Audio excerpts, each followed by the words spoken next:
بیش از 1650 میلیارد دلار خرج شد.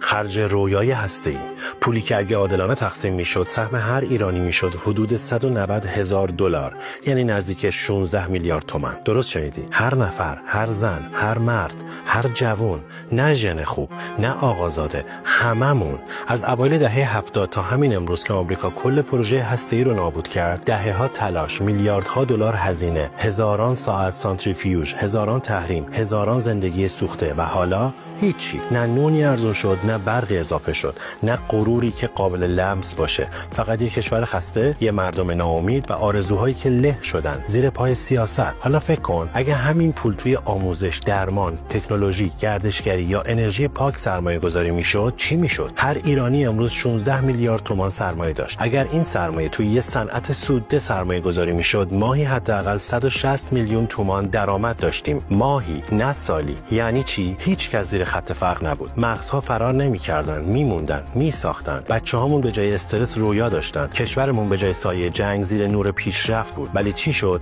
پول‌هامون ریخت توی پناهگاه‌ها، توی موشک‌ها، توی جاه طلبی‌های پوچ. ما فقط ناظر بودیم، تماشاگر سوختن آینده‌ای که میتونست واقعاً مال ما باشه. حالا وقتشه حداقل از خودمون بپرسیم چی شد این همه پول خرج شد؟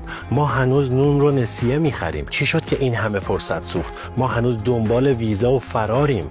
دروغ تمومه. آینده رو باید ساخت، نه غنی کرد. نه با اورانیوم، با آگاهی. آگاهی کلید راه.